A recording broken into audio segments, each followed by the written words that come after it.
شوہر جب دوسری لڑکیوں میں دلچسپی لیتا ہو یا پھر شوہر کی کوئی گرل فرینڈ ہو اور بیوی خود پاک دامن با کردار ہو، اس کے اپنے دامن پر کوئی داغ نہ ہو اور وہ اپنے سچے دل سے اپنے شوہر سے پیار کرتی ہو، اسے پسند کرتی ہو اور شوہر اسے دھوکہ دے تو بیوی کے دل پہ کیا گزرتی ہے یہ وہ بیوی اور وہ لڑکی ہی سمجھ سکتی ہے، اور دوسرا کوئی بندہ اس چیز کو سمجھ نہیں سکتا یا جو خود اس چیز کو فیس کرتا ہے۔ اب ایسے حالات میں ایسے حالات کا مقابلہ کیسا کیا جائے اور اس کا کیا حل نکالا جائے، آج کی ویڈیو میں اس ٹاپک پہ بات بھی ہوگی۔ میں آپ کو اپنی ویڈیو کے ذریعے کچھ سمجھاؤں گی بھی، کچھ پوائنٹ بھی آپ کے ساتھ شیئر کروں گی اور پوری کوشش کروں گی کہ آپ جو ہے نا اس ڈپریشن اور اس ٹینشن سے نکل سکیں۔ یہ ویڈیو میں نے بنائی ہے اپنی ایک پیاری سی سبسکرائبر کے لیے، ایک پیاری سی بیٹی کے لیے، بہن کے لیے، جنہوں نے مجھے یہ کمنٹس کر کے اپنی سٹوری بتائی ہے، اور میں ان کی اس سٹوری کے ذریعے انہیں مزید اپنے بارے میں بھی بتاؤں گی اور تھوڑا سا اپنی بیٹی کو نا ڈپریشن سے نکالنے کی کوشش کروں گی۔ اصل میں یہ ڈپریشن ہوتا ہے، یہ ٹینشن ہوتا ہے جو کہ ہمیں ہمارے کبھی شوہر حضرات کی وجہ سے ہوتا ہے، بلکہ زیادہ تر شوہر حضرات ہی کی وجہ سے ہوتا ہے یا پھر سسرالی رشتوں کی وجہ سے ہوتا ہے۔ اچھا جی، میں کمرے میں وائس اوور کر رہی تھی اور ساتھ میں میری چھوٹی گڑیا میرے ساتھ کھیل رہی ہے، یہیں نیچے کمرے میں کھیل رہی ہے، اور وہ جب دیکھتی ہے نا کہ ماما بات کر رہی ہے تو وہ بھی اپنا بیچ میں کام شروع کر دیتی ہے، وہ بھی ساتھ میں اسی طرح جتنی اس کو زبان آتی ہے اتنی وہ بات چیت کر رہی ہے، ابھی 10 ماہ کی ہے صرف۔ تو اس چیز کو آپ نے اگنور کرنا ہے یا پھر تھوڑا سا انجوائے کرنا ہے، کیونکہ مجھے تو اس کی آواز بہت پیاری لگتی ہے۔ اچھا،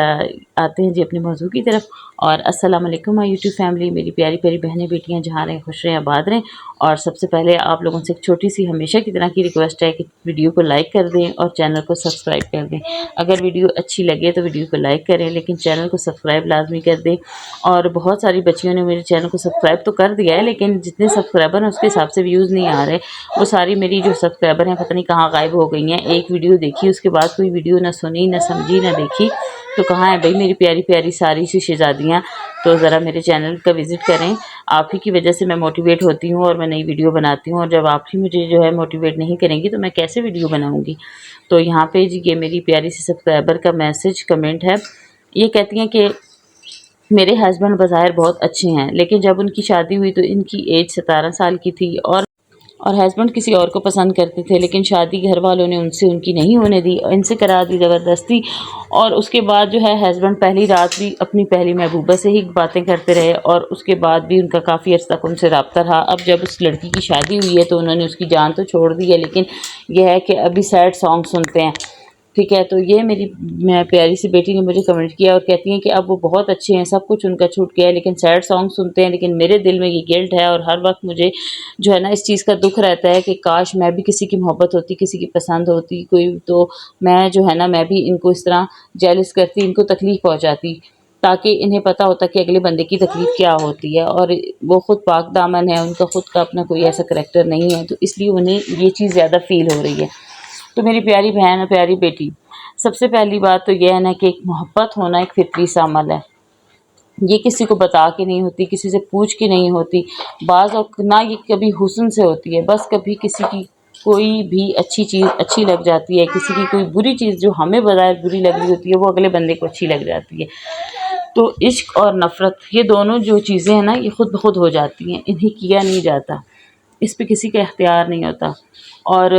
جو والدین یہ غلط فیصلے کر دیتے ہیں نا بچوں کی پسند کے مطابق انہیں نہیں رشتہ کراتے، حالانکہ ہو سکتا ہے وہ لڑکی ان کی زندگی میں ہوتی تو انہیں اس سے بھی نفرت ہو جاتی اور یہ کسی اور کے پیچھے بھاگ رہے ہوتے، لیکن اب جو چیز نہیں ملتی نا، انسان ہے نا اس کو وہ چیز حاصل کرنے کا تجسس ہوتا ہے کہ یہ چیز ہوتی تو پتہ نہیں میرے ساتھ کیا ہوتا، میں ایک بڑی چیز بن جاتا، حالانکہ ہے وہ بھی عورت، آپ سے کم تر ہے، آپ سے زیادہ خوبصورت بھی نہیں ہے، اس کے بچے بھی ہو گئے ہیں، اس کے باوجود ہسبینڈ جو ہے اسے سوچتے ہیں، تو آپ انہیں سوچنے دیں، ان کی سوچوں پہ آپ کا کوئی اختیار نہیں ہے، آپ اپنی سوچوں پہ سوچیں، آپ اپنا دل لگائیں، اپنے رب سے دل لگائیں، اپنے اللہ سے لو لگائیں، اپنے اللہ کو اتنا پیار کریں جتنا آپ اپنے ہسبینڈ سے کر رہی ہیں، کیونکہ آپ کے دل میں اپنے ہسبینڈ کے لیے محبت ہے تو آپ اتنا سوچتی ہیں نا، اگر آپ کے دل میں اپنے شوہر کے لیے محبت نہ ہوتی تو آپ کبھی بھی ایسا نہ سوچتی۔ باقی جو باتیں ہو چکی ہیں نا ان کو اپنے دل میں رکھیں گی، ان کے بارے میں سوچیں گی تو آپ خود ڈپریشن کی مریضہ بنے گی اور آپ خود زیادہ پریشان رہ کے بیمار بھی ہوں گی، بچوں کو بھی نہیں سنبھال پائیں گی۔ آپ خود پہ فوکس کریں، خود پہ توجہ دیں، ابھی وہ عورت آپ کے ہسبینڈ کی زندگی میں نہیں ہے، اور یہ جو ہے نا موقع ہے آپ کے پاس اپنے ہسبینڈ کے دل میں اپنے لیے جگہ بنانے کا، اور اس کے دل میں جگہ بنانے کے لیے بیوی کو سمجھ آ جاتی ہے کہ میرے ہسبینڈ کو کیا پسند ہے۔ آپ خود پہ خرچہ کریں، خود زیادہ بن ٹھن کے رہیں۔ سب سے جو مین چیز ہے، وہ سب سے جو آپ کو فائدہ دے گی نا، آپ نے نماز پڑھنا شروع کر دینی ہے۔ اگر آپ پڑھتی بھی ہیں تب بھی آپ دن بھر، اگر آپ کو ٹائم نہیں ملتا، بچے چھوٹے، صبح فجر کی نماز آپ پڑھیں، یقین کریں نماز پڑھیں، اس کے بعد آپ استغفار کی تسبیح لازمی پڑھیں۔ اتنی تبدیلی آئے گی آپ کی زندگی میں، آپ سوچیں گی ایک تسبیح آپ استغفار کی پڑھیں، ایک تسبیح آپ درود پاک کی پڑھیں۔ آپ جانماز پہ بعض اوقات بندہ بیٹھا ہوتا ہے، بچے اٹھ جاتے ہیں، تسبیح تو کسی بھی ٹائم پڑھی جا سکتی ہے۔ آپ یہ وظیفہ کرنا شروع کر دیں، اس کے علاوہ نماز پڑھیں اور اپنے اللہ کو اپنی ساری فریاد سنائیں، اپنے اللہ سے بات چیت کریں، اپنے رب سے لو لگائیں۔ انشاءاللہ آپ کے دل کو سکون ملے گا، کیونکہ ایسے مسئلوں میں نہ صرف ہمارے پاس میں ہمارا جو ہے نا، اور کوئی عورت یا کوئی مرد ہمیں سکون نہیں دے سکتا۔ اور یہ زیادہ تکلیف تب بھی ہوتی ہے جب ہم اپنے رب سے دور ہو جاتے ہیں۔ اب یہاں پہ میں آپ کو نا اپنی سٹوری بھی آپ کے ساتھ شیئر کرتی ہوں کہ میں نے کیا کیا فیس کیا ہے۔ میری شادی کے بعد بھی مجھے یہی کہانی پتہ چلی تھی اپنے شوہر کی، پہلے مجھے نہیں پتہ تھا، اور میرے ہسبینڈ نے اس لڑکی کو بظاہر میری خاطر چھوڑ دیا تھا۔ شادی کے بعد جب مجھے یہ بات، شادی کے پہلے دن ہی مجھے پتہ چلی یہ بات، تو میں نے اپنے ہسبینڈ سے پہلی رات ہی اپنے ہسبینڈ سے اس بارے میں پوچھا، تو انہوں نے کہا کہ جو کچھ تھا وہ گزر گیا، اور وہ کچھ بھی نہیں تھی میرے لیے، بظاہر ایک جو ہے نا بچگانگی تھی، ٹائم پاسنگ تھی جو کہ ختم ہو چکی ہے۔ اب میرے لیے آپ ہی سب کچھ ہو۔ پھر ہم 2 سال تک تو ہم لوگ بہت اچھے طریقے سے رہے، ہمارے بیچ میں وہ لڑکی نہیں تھی۔ 2 سال کے بعد جب اس کی شادی ہوئی تو اس لڑکی نے پھر میرے ہسبینڈ کو دعوت دی شادی پہ آنے کی، اور میں نے اپنے ہسبینڈ کو جانے سے منع کیا۔ میرے ہسبینڈ نہیں رہے، تب میری بیٹی ہونے والی تھی دوسرے نمبر والی۔ رات کے وقت ان کے گھر میں مہندی کا فنکشن تھا، کیونکہ اس کے بھائی سے میرے ہسبینڈ کی بہت اچھی دوستی بھی تھی، رشتہ داری بھی تھی۔ مجھ سے لڑائی کر کے میرے ہسبینڈ ان کے گھر گئے، ان کی شادی اس کی اٹینڈ کی، واپس آئے، میری طبیعت بہت بگڑ گئی، اور پھر میری جو ہے نا دوسری نیکسٹ والی بیٹی پیدا ہوئی، اور جب میں اندر تھی ڈاکٹر کے پاس، میرا آپریٹ ہو رہا تھا، اس ٹائم پہ میرے ہسبینڈ اس لڑکی کا ولیمہ، اس لڑکی کی بارات کو اٹینڈ کر رہے تھے، اس کے بھائی کے ولیمے کو اٹینڈ کر رہے تھے۔ اور یقین مانے میرے لیے وہ کتنا تکلیف دہ ٹائم تھا، اور وہ اس وقت اس نے، میرے ہسبینڈ نے کیوں میرے ساتھ ایسا رویہ رکھا، کیونکہ اس وقت میں پریگننٹ تھی، میری حالت خراب تھی، میں اتنی خوبصورت نہیں دکھتی تھی، بہت عجیب سی ہو گئی تھی، تو میرے ہسبینڈ پھر دوبارہ اس کی طرف اٹریکٹ ہو گئے۔ اب آپ کو بتانے کا مقصد یہ ہے کہ جب عورت زیادہ اپنے اوپر توجہ نہیں دیتی نا، تو مرد دوسری طرف دیکھتے ہیں۔ پھر اس کے بعد جب میری بیٹی ڈیلیور ہو گئی اور میں کچھ ریکور کرنے لگی، تو اس لڑکی کو سمجھ آئی کہ یہ دوبارہ شاید سے میری زندگی میں آنا چاہ رہا ہے، تو وہی لڑکی دوبارہ گاؤں میں آئی، اور ہمارے دوسرے جو رشتہ دار ہیں ان کے گھر آئی، اور اس کے بعد وہ ہمارے گھر آئی، اور میرے سامنے اس نے میرے ہسبینڈ سے ہاتھ ملایا۔ جیسے اس نے میرے ہسبینڈ سے ہاتھ ملایا تو میں تو ایک دم سے تڑپ اٹھی کہ یہ کیا ہو گیا۔ ابھی میں جو ہے نا اس بندی سے میں نے کتنے عرصے تک یہ دور رہے ہیں، اور ابھی یہ اچانک آ گئی یہ دوبارہ سے، اور اس نے ہاتھ ملا لیا، تو وہاں پہ جو ہے نا میں چپ نہیں رہی۔ مجھ میں ایک چیز ہے کہ میں برداشت کرتی ہوں اس وقت تک جب تک مجھ سے برداشت ہوتا ہے، لیکن اس کے بعد میں پھٹ پڑتی ہوں، چاہے مجھ سے میرا کوئی نقصان ہی کیوں نہ ہو جائے۔ تو جیسے ہی میں نے اس لڑکی کو ہاتھ ملاتے ہوئے دیکھا نا، تو میں نے وہیں پر اس لڑکی کی بے عزتی کر دی، اور میں نے اسے کہا کہ غیرت نہیں آتی، تم شادی شدہ ہو، تمہارا شوہر بھی موجود ہے، اس کے باوجود تم آ کے اب یہ تمہارے لیے نامحرم ہے اور تم ان سے ہاتھ ملا رہی ہو، اور میں جو ہے یہ چیز تمہارے شوہر تک پہنچاؤں گی۔ اور پھر وہ لڑکی جب باہر جانے لگی، نکلی، میرے ہسبینڈ کافی غصے میں ہو گئے مجھ سے، تو میں نے انہیں بھی کہا، میں نے کہا آپ کو بھی شرم کرنی چاہیے، 2 بیٹیاں آپ کے گھر پیدا ہو چکی ہیں اور آپ ایسی حرکتیں کر رہے ہو، اسی لیے آپ کو رب نے بیٹیاں دی ہیں۔ یہ میں نے وہیں پہ اپنے شوہر سے بات کی، میں نے کہا اللہ نہ کرے آپ کی کیے کی سزا میری بچیوں کو ملے، لیکن آپ کو سدھارنا میرا فرض بنتا ہے۔ یہ آئی کیوں دوبارہ آپ کی زندگی میں، یہ دوبارہ ہمارے گھر اس نے قدم رکھا کیسے؟ اس وقت اس لڑکی کو پتہ چلا کہ مجھے تو ساری سٹوری پتہ چل چکی ہے۔ پہلے وہ یہ سمجھ رہی تھی کہ مجھے کچھ پتہ ہی نہیں ہے، میں اس کو اندھیرے میں جو ہے نا جو مرضی کرتی رہوں گی۔ وہاں پہ جب میں نے اس کی سنائی ہے، اس کو اچھی خاصی، اس کی میں نے باہر، جب وہ چلی گئی ہے باہر گلی میں دوسرے کزن کے گھر میں بیٹھی ہوئی ہے، میں نے ان کے گھر میں جا کے بھی باہر سے اس کی اچھی خاصی دھلائی کی، بے عزتی کی، اور برا بھلا اسے ٹھیک ٹھاک میں نے کہا، اور وہ سنتی رہی ہے، اور اسی دن وہ یہاں سے واپس گئی ہے، اور پلٹ کر وہ لوٹ کے ابھی تک ہمارے گاؤں نہیں آئی۔ اس کے بعد ابھی پیچھے اس کے ریلیٹیوز، اس کے ابو کی ڈیتھ ہوئی ہے، میں نے اپنے ہسبینڈ کو نہیں جانے دیا، میں نے انہیں کہہ دیا، میں نے کہا یا وہاں یا یہاں، ابھی اتنے سال ہو چکے ہیں، بچے جوان ہیں، ابھی تو شرم کریں آپ، تو کہتے نہیں وہ ہمارے رشتہ دار جو ہے، میں نے کہا کوئی رشتہ داری نہیں ہے، بس ختم۔ تو پھر اب میرے ہسبینڈ وہاں نہیں گئے، میں نے ان کو وہاں سے روک لیا۔ تو آپ کو یہ بات بتانے کا مقصد یہ ہے کہ آپ یہ نہ سمجھیں کہ شاید دنیا میں آپ کے ساتھ یہ ایسا ہوا ہے، یہ صرف آپ ہی کے شوہر ایسے ہیں، یہ مردوں کی فطرت ہوتی ہے۔ اگر کسی مرد کی زندگی میں پہلے کوئی پاسٹ نہیں ہوتا نا، تو فیوچر میں ضرور وہ کچھ نہ کچھ ایسے کارنامے انجام دے دیتے ہیں، اور اگر فیوچر میں نہ ہونا تو وہ جو ہے حال میں کچھ ایسا کر رہے ہوتے ہیں جو ان کی بیویوں کے لیے تکلیف دہ ہوتا ہے، اور یہ سب کچھ ہم لوگ انہیں خود کرنے کا موقع دیتی ہیں، خود پہ توجہ نہ دے کے، ان کو خود جو ہے نا اتنا ٹائم نہیں دیتی۔ دیکھیں مرد جب گھر سے باہر جاتے ہیں نا، کام کرتے ہیں، جب وہ گھر آتے ہیں تو انہیں آتے ہی آگے سے کوئی خوشی والا ماحول نہ ملے نا تو وہ جو ہے نا کہیں اور اپنا ٹائم پاس کرنے کی کوشش کرتے ہیں۔ تو ایسے مردوں کو ہینڈل کرنے کا یہ طریقہ ہوتا ہے کہ وہ تھوڑی دیر کے لیے گھر میں آتے ہیں، اس ٹائم پہ آپ خود آگے سے انہیں سجی سوری بھی ملیں، اچھا سا آپ لنچ تیار کر کے رکھیں ان کے لیے، مل کے آپ کھانا کھائیں، کبھی ان کے بغیر آپ کھانا نہ کھائیں۔ میری زندگی کا ریکارڈ ہے، میرے ہسبینڈ چاہے جیسے بھی لاکھ برے رہیں میرے ساتھ، لیکن میں نے کھانا ہمیشہ اپنے ہسبینڈ کے ساتھ کھایا،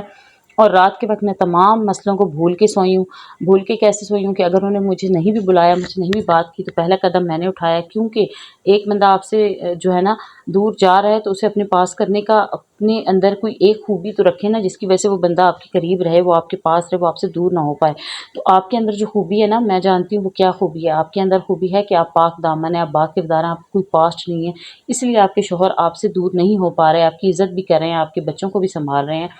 بچے اس کے بھی ہیں، ریسپیکٹ کر رہے ہیں۔ اس کی وجہ یہ ہے کہ آپ ایک باپ جو ہے نا ایک با کردار لڑکی ہیں، ٹھیک ہے؟ تو آپ نے اپنے کردار کو خراب نہیں کرنا، یہ سوچ کے کہ میرے ہسبینڈ کہیں اور غلط ہیں تو میں بھی ان کو ہو کے دکھاؤں گی، اس طرح آپ اپنے آخرت بھی گندی کر لو گی اور اپنی دنیا بھی گندی کر لو گی، ٹھیک ہے؟ اب آپ کے شوہر کو نا آپ کے اندر یہی چیز بہت پسند ہے، اور آپ نے اسی چیز کا فائدہ اٹھانا ہے، اسی بات کی وجہ سے وہ آپ سے جو ہے نا دور نہیں ہو پائے۔ ورنہ مردوں کے لیے دوسری عورت کو رکھنا یا اس سے شادی کرنا، علیحدہ رکھنا کوئی اتنا مشکل کام نہیں ہوتا، لیکن آپ دو مین کام کرنے شروع کر دیں۔ ایک آپ نماز پڑھیں، استغفار کی تسبیح پڑھیں، دوسرا آپ خود بن سنور کے رہیں، تیسرا آپ اپنے شوہر سے اس موضوع پہ کوئی بات نہ کریں، اسے بار بار اس عورت کی یاد نہ دلائیں، اس کے سامنے آپ جتنا اس عورت کو یاد کریں گی، جتنی بات کریں گی، اسے اتنی وہ یاد آئے گی۔ آپ انہیں فیل ہی نہ کرائیں کہ آپ کو کوئی فرق پڑتا ہے اس لڑکی کی وجہ سے، آپ بالکل اس طرح انہیں اگنور کریں کہ جیسے آپ کو کسی بات کا کچھ پتہ ہی نہیں ہے۔ جب آپ ان کے کردار کو چھپانے کی کوشش کریں گی اور انہیں ظاہر نہیں ہونے دیں گی کہ آپ کو کوئی فرق پڑتا ہے، تو وہ خود بخود چینج ہو جائیں گے۔ اپنے اوپر فوکس کریں، ان باتوں کو جتنا یاد کریں گی اتنا ہی آپ خود کو تکلیف دیں گی، اور جتنی خود کو تکلیف پہنچائیں گی اس کی وجہ سے آپ اپنی طرف توجہ بھی نہیں دیں گی، آپ کی سکن بھی خراب ہوگی، اور آپ اپنے مزید اپنے شوہر کو اچھی نہیں لگیں گی۔ اس لیے اس وقت آپ خود جتنی خوبصورت ہیں اس سے زیادہ بننے کی کوشش کریں، اپنی سکن کیئر کریں، اپنی ڈائٹ اچھی کریں، کھائیں پئیں، جب شوہر آتے ہیں تو انہیں اچھا سا ٹائم دیں، رات کے وقت ہر معاملے کو بھول بھال کے ان کے پاس لیٹیں۔ کوئی بات آپ نے رات کے وقت یاد نہیں رکھنی، اگر آتی بھی ہے ذہن میں تو کوئی تو ان کے ساتھ گزرا ہوا اچھا لمحہ ہوگا، کوئی تو خوبصورت یاد ہوگی، اس خوبصورت یاد کو یاد کر کے اپنے شوہر کے قریب جائیں، خود جائیں، اگر وہ دور ہیں تو انہیں خود اپنے قریب کریں، کیونکہ آنے والی زندگی میں بھی ایسی عورتوں کو کوئی بھروسہ نہیں ہوتا، وہ دوبارہ بھی زندگی میں انٹری مار سکتی ہیں، دوبارہ زندگی میں آ سکتی ہیں۔ تو اس سے پہلے کہ کوئی وہ دوبارہ آپ پہ وار کرے، وہ دوبارہ ان کی زندگی میں آئے، آپ اپنے شوہر کو اسے بھولنے پر مجبور کریں، اور اسے بھلائیں گے وہ اس طرح کہ آپ اپنے شوہر کے سامنے اس کا ذکر کرنا ہی چھوڑ دیں۔ زیادہ کیا ہوتا ہے، لڑکیاں اپنے شوہر کے سامنے ایسی لڑکیوں کو بار بار ذکر کرتی ہیں تو مرد اس بات کو بھول نہیں پاتے، وہ اسے دوبارہ اسی فیلنگ میں چلے جاتے ہیں اور دوبارہ وہ لمحے انہیں یاد آنے لگتے ہیں۔ تو بہتر ہے کہ آپ اپنے شوہر کو یاد نہ دلائیں، نماز پڑھیں، استغفار کی تسبیح پڑھیں، یہ آپ کے کام آئیں گی۔ میں نے یہ سب کچھ کیا ہوا ہے، اور ابھی میرے ہسبینڈ مجھے کہتے ہیں کہ تم میری طرف توجہ نہیں دیتی ہو، تمہیں میرے ہونے نہ ہونے سے کوئی فرق نہیں پڑتا۔ تو میں کہتی ہوں کہ میرے پاس بچے ہیں، بچوں پہ توجہ دے رہی ہوں، آپ کے لیے پکا رہی ہوں، بن سنور رہی ہوں، جتنی توجہ آپ دیتے ہیں اتنی میں بھی دیتی ہوں، بس یہی فرق ہے، اور تو کوئی فرق نہیں ہے۔ اور اس بات کی وجہ سے، اور ساتھ میں جو ہے میری اپنی باکردار ہونے کی وجہ سے، کیونکہ میں اپنے ہسبینڈ کی مرضی کے بغیر کہیں باہر نہیں جاتی، یہاں تک کہ باہر جو یہ روٹی بچ جاتی ہے نا تو سوکھی روٹی دینے والے پٹھان آتے ہیں، میں ان کو روٹی بھی نہیں دیتی باہر۔ اگر ایک دن میں دینے گئی، میرے ہسبینڈ کو اتنا غصہ آیا ان کا، آئندہ تم مجھے باہر نظر نہ ہو، اس کے بعد میں باہر نہیں گئی، میں دکان پہ نہیں جاتی، میرے ہسبینڈ خود جاتے ہیں دکان پہ، مجھے گھمانے نہیں لے کے جاتے، میں کبھی شکایت نہیں کرتی۔ بچے بڑے ہو گئے ہیں، بچے خود اپنی باتیں منوا لیتے ہیں، ان کے ساتھ چلی جاتی ہوں، کبھی کبھی تو میں خود ہی کہہ دیتی ہوں کہ آپ بچوں کو لے جاؤ، میں نہیں جاؤں گی، پھر وہ سمجھ جاتے ہیں کہ یہ جو ہے اب اس چیز کو فیل کرتی ہے، پھر وہ خود ہی مجھے آفر کرتے ہیں، خود ہی کہتے ہیں کہ نہیں آج تمہاری امی جو ہیں وہ آگے بیٹھیں گی، آج تمہاری امی کی خاطر جا رہا ہوں۔ تو یہ اپنے اندر خود خوبی پیدا کریں، کیسے کریں؟ خود پہ توجہ دے کے، اپنے شوہر کی بری حرکتوں کو اگنور کر کے، تب وہ آپ کے ساتھ صحیح ہوں گے، ورنہ ایسی عورتیں دوبارہ زندگی میں انٹری ضرور مار لیتی ہیں۔ تو یہ تھی میری چھوٹی سی موٹیویشنل ویڈیو۔ اگر مزید کوئی اور سوال ہو تو بے شک آپ کمنٹس میں مجھ سے پوچھ سکتی ہیں، میں نیکسٹ ویڈیو بھی اس پہ بنانے کے لیے تیار ہوں۔ آج کی ویڈیو بہت لمبی ہو رہی ہے، اس سے بھی زیادہ لمبی ہو سکتی تھی، میں نے بہت کوشش کی ہے کہ میں شارٹ میں آپ کے ساتھ بات کروں۔ تو اسی کے ساتھ آپ سے اجازت چاہتی ہوں، دعا میں یاد رکھیے گا، اللہ حافظ۔